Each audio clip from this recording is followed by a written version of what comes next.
இன்னைக்கு bumble B கல்வி for digital சொல்யூஷன்ஸோட launching ப்ரோக்ராம்காக வந்திருக்கோம்.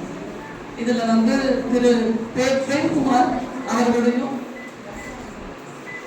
காமராஜர் போர்ட்டோட டெப்டி ஜெனரல் மேனேஜர் திரு கல்பையா அவர்கள் தான் சிஎஸ்ஆர் ஃபண்டிங் ஃபுல்லாக அவங்க தான் ஹேண்டில் பண்ணுறாங்க. அவங்களையும் பொன்னேரி தாசில்தார் திருமதி சித்ரா அவர்களையும் இங்கே ஸ்கூல்ஸ்லேருந்து வந்திருக்கிற ஹெச்எம்ஸ், கோஆர்டினேட்டிங் டீச்சர்ஸ், இப்போ ஸ்கூலில் இருந்து வந்திருக்கிற ஹெச்எம்ஸ், ஸ்டாஃப், பிள்ளைங்க எல்லாருக்கும் எத்தனை பேர் வந்து நம்ம ஃபர்ஸ்ட் உட்பட எத்தனை பேர் வந்து இங்க பேசினவங்க என்ன பேசினாங்க கவனிச்சோம். இப்போ கார்த்திக் அங்கிள் யாருன்னு தெரியுமா இருக்காது? ஓ, அப்புறம் என்ன கவனிச்சோம் நம்ம? கார்த்திக் அங்கிள் வந்து ப்ராஜெக்ட்னா என்னது? இப்போ நாங்கள் வந்து ஒரு 33 லட்சம் வந்து ஒரு 28 ஸ்கூலுக்கு கொடுக்குறோம். இங்க இருக்கிற பிள்ளைங்களோட கல்வியில ஒரு இம்ப்ரூவ்மெண்ட் கொண்டு வரதுக்காக. ஓகேவா? இப்போ அதில் நம்ம என்ன படிக்க போகிறோம்? 6 மாதம் ஆங்கிலம். யார் யாருக்கெல்லாம் இங்கிலீஷ் பிடிக்குமா? நல்லா ரெகுலராக இங்கிலீஷ் பேசுவோமா? எத்தனை பேர் இங்கிலீஷில் கார்ட்டூன் பார்க்குறது? ரொம்ப கம்மியாக தான் கார்ட்டூன் பார்க்குறோம். அப்போ என்ன வீட்டில் தமிழ் சீரியல் பார்க்குறோமா? சரி, இங்கே வர இங்கிலீஷ் இம்ப்ரூவ் பண்ணுறதுக்கு எல்லா வீட்லையும் மொபைல் பார்க்குற பழக்கம் இருக்கா? கொஞ்சம் குறைச்சிக்கலாம் அந்த பழக்கத்தை.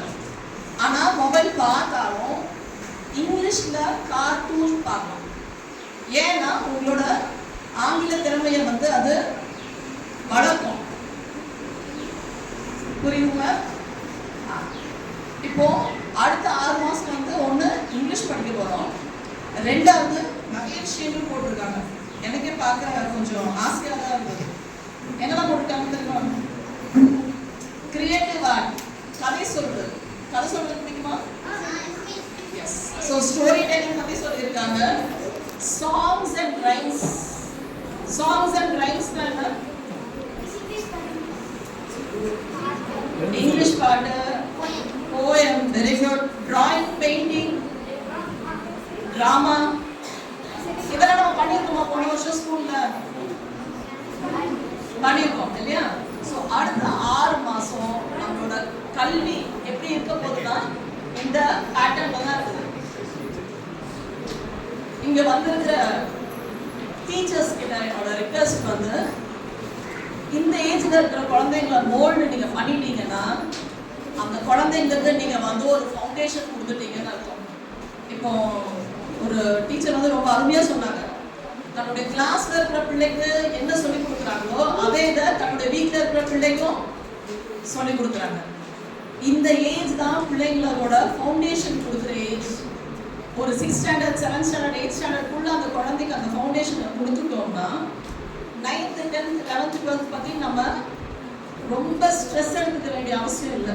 அந்த குழந்தைங்க தானாகவே படிக்கிறதுக்கு ரெடி ஆகிடும். நம்ம இந்த வயசு, இந்த ஒரு 5வது 6வது 7வது இந்த வயசுல குழந்தைங்களை சரியா மோல்டு பண்ணாம போகும்போது தான் 9th 10thலயோ இல்லை போர்டு எக்ஸாம் 12th போகும்போது ரொம்ப அதிகப்படியாக குழந்தைங்களுக்கும் ஸ்ட்ரெஸ்ஸாக ஃபீல் ஆகுது, பெற்றோர்களுக்கும் ஃபீல் ஆகுது. கல்விங்கிறது ஒரு நாளில் வர்றதில்லை. யார் டெய்லி போய் கிளாஸ்ல வீட்டில் போய் படிக்கிறா? டெய்லி படிப்போமா? நம்ம வந்து எக்ஸாக்ட் முந்தின நாள் படிச்சா போதும் அப்படின்னு நினைச்சா அந்த படிப்பு வந்துருமா? ஒரே நாள் வந்துருமா? வராது. ஒவ்வொரு நாளும் படிக்கணும். டெய்லி வீட்டுக்கு போனா வீட்டு பாடம் எழுதணும். நம்ம பிள்ளைங்களை, நம்ம வீட்டில் இருக்கிற பிள்ளைங்களை எப்படி பார்க்கணும்? டெய்லி படிக்க வைக்கணும். அதே ப்ராக்டிஸ் தான் ஸ்கூல்லையும் நம்ம கொடுக்கணும். 2வது, வீட்டுக்கு போயிட்டு அப்பா அம்மா கிட்ட எங்கள் ஸ்கூல்ல என்னெல்லாம் நடந்துச்சுன்னு யாரெல்லாம் சொல்லுவாங்க? அதே பாதி பேர் தான் சொல்றோம். ஸோ பாதி பேர் வந்து வீட்டுக்கு போய் அம்மா கிட்டேயோ இல்லை அப்பா கிட்டேயோ இன்னைக்கு ஸ்கூல்ல இதெல்லாம் நடந்துச்சுன்னு சொல்ல மாட்டேங்கிறோம். சொல்லணுமா இல்லையா? சொல்லணுமா இல்லையா? சொல்லணும்.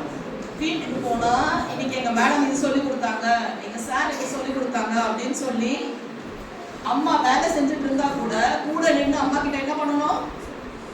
சொல்லணும். அதே மாதிரி இன்னைக்கு இந்த வீட்டு பாடம் கொடுத்துருக்காங்க அப்படின்னு சொல்லி எழுதி யார்கிட்ட காமிக்கணும்? அம்மா அப்பா கிட்ட முதல்ல எழுதி காமிக்கணும். காமிச்சாதான் அடுத்த நாள் வந்து டீச்சர் கிட்ட கொண்டு வந்து காமிக்கிறதுக்கு கரெக்டா இருக்கும் இல்லையா? இதெல்லாம் நம்ம பண்றோமா? இப்ப இதெல்லாம் நம்ம கொஞ்சம் கொஞ்சமா பண்ண ஆரம்பிக்கணும். டீச்சர்ஸ்க்கு வந்து நான் ஈஸி கிடையாது.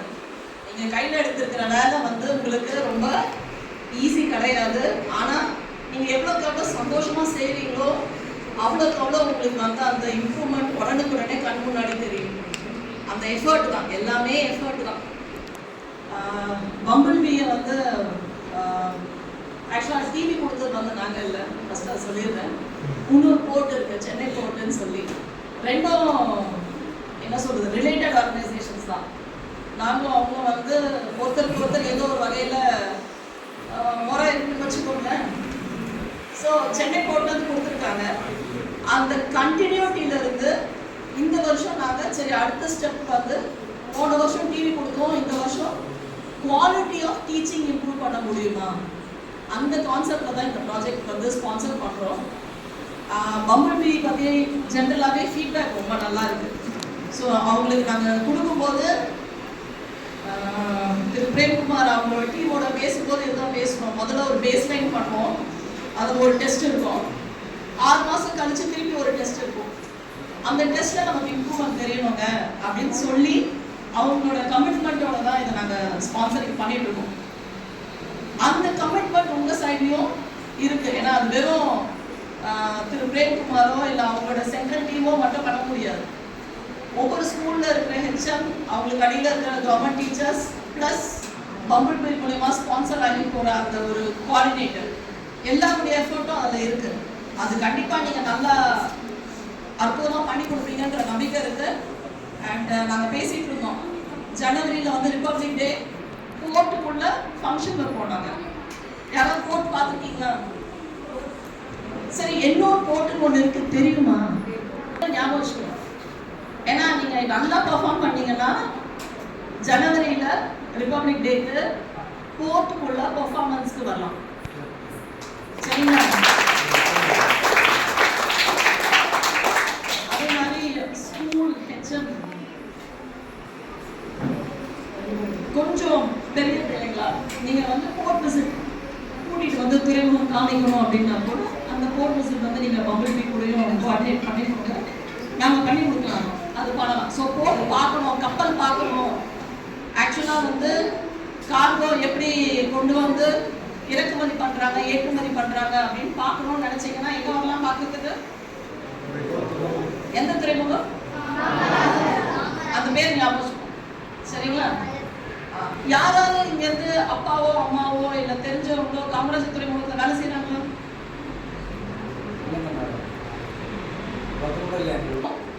கல்வி திறமையில இம்ப்ரூவ் பண்ணணும். அப்படி அந்த இம்ப்ரூவ்மெண்ட் இருந்ததுன்னா நாங்கள் கண்டினியூ பண்ணி உங்கள் ஸ்கூலுக்கு வந்து நாங்கள் அடுத்தடுத்த வருஷமும் சப்போர்ட் பண்ண முடியும். அதுக்காக இன்னைக்கு இந்த வாய்ப்பு கொடுத்த நம்ம ஆதி திராவிடர் வெல்ஃபேர் ஸ்கூல்ஸ், அவங்க பஞ்சாயத்து யூனியன் டிபார்ட்மெண்ட், அகெயின் கல்வி 40 டீம், அவர்களுக்கு மிக்க நன்றி.